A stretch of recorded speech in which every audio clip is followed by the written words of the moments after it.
You know that feeling where you're just constantly chasing the next notification, the next sugar rush, the next episode of whatever you're binge watching? Yeah, you're definitely not alone.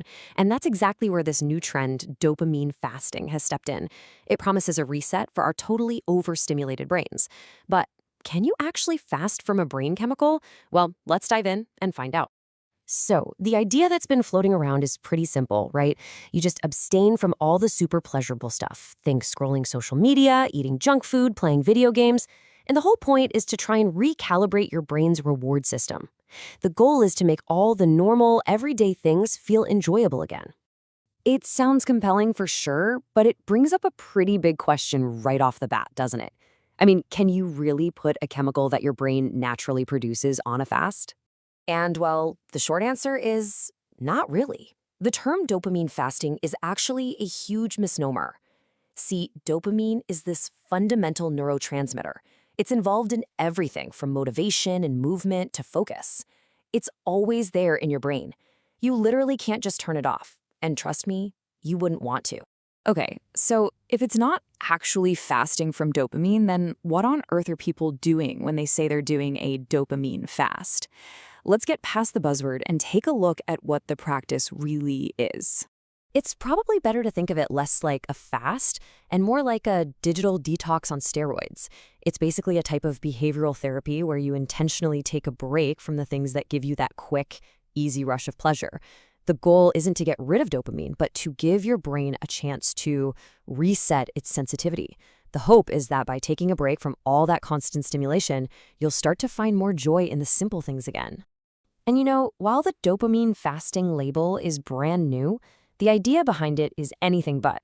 For centuries, spiritual traditions, like those of the sadhus in India and Taoist monks in China, have practiced periods of abstinence from worldly pleasures. But here's the key difference. For them, it was about so much more than a brain reset.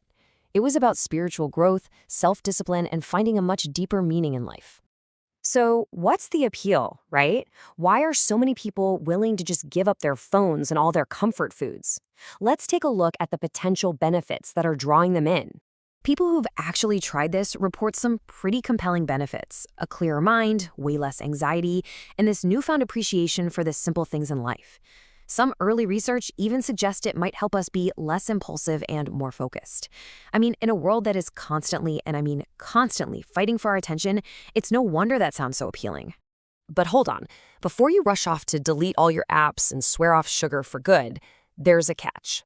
Like a lot of wellness trends, dopamine fasting, well, it has a dark side, and it's a side that often gets totally overlooked in all the hype. This slide really brings home the whole double-edged sword thing with dopamine fasting. On one side, you've got this promise of a more focused, joyful life, but on the other, you have some very real dangers if you take it too far. We're talking about a level of isolation that can lead to some serious loneliness and anxiety, and even physical harm from really extreme diets. So here's the really critical point. Despite all the anecdotes, there is a significant lack of rigorous scientific evidence to back up the claims of dopamine fasting as some kind of formal practice. Modern medicine just isn't sold on the idea. This quote from a recent research paper, it just perfectly captures where the medical community stands. They know about the trend, but they are not on board. And it's not just because there's a lack of evidence. It's also because they're genuinely concerned about the potential for harm, especially for people who might have pre-existing mental health conditions. So all of this kind of leads us away from the whole debate over the fast and toward a more integrated, evidence-aligned path to well-being. What if the real goal isn't just to remove things from our lives, but to actively build a more fulfilling one? So if dopamine fasting isn't the magic bullet, what is? Well, this framework from a recent study offers a much more balanced and sustainable path to well-being. It's called the Insightful Self-Fulfilling Life Model, and it's all about building a life that's genuinely meaningful and satisfying. Let's take a closer look at what that actually means. All right, the first pillar of this model is all about building up your mental and emotional resilience. It's not about trying to avoid stress or difficult emotions. That's impossible. But it's about learning how to navigate them more effectively. This could be through practices like mindfulness meditation, deep breathing exercises, or even just taking a few moments to check in with yourself during the day. The second pillar is all about cultivating a more positive outlook on life. Now, this isn't about ignoring the negative, not at all. It's about intentionally focusing on the good. It could be as simple as starting a gratitude journal, or maybe taking a few moments each day to really appreciate the people and things you're grateful for. The whole idea is to shift your focus from what's lacking in your life to what you already have. And finally, we have the foundation of it all, self-care. This is the stuff we all know we should be doing, but let's be honest, we often neglect.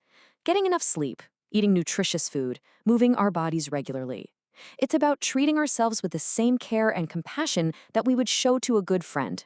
Because at the end of the day, you really can't pour from an empty cup.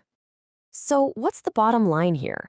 While the idea of a quick dopamine fast might be really tempting, true, lasting well-being, it's a marathon, not a sprint. It's about making small, sustainable changes to your daily life that add up over time. Okay, so after looking at the hype, the science, and a more holistic alternative, what does this all mean for you? How do you find your own balance in this world of constant stimulation? You know, in the end, maybe the biggest benefit of this whole dopamine fasting trend is that it's forced us all to take a really hard look at our relationship with technology and instant gratification. And honestly, that's a conversation worth having. So I'll just leave you with this. What's one small, sustainable change you can make today to start building a more mindful, meaningful, and fulfilling life?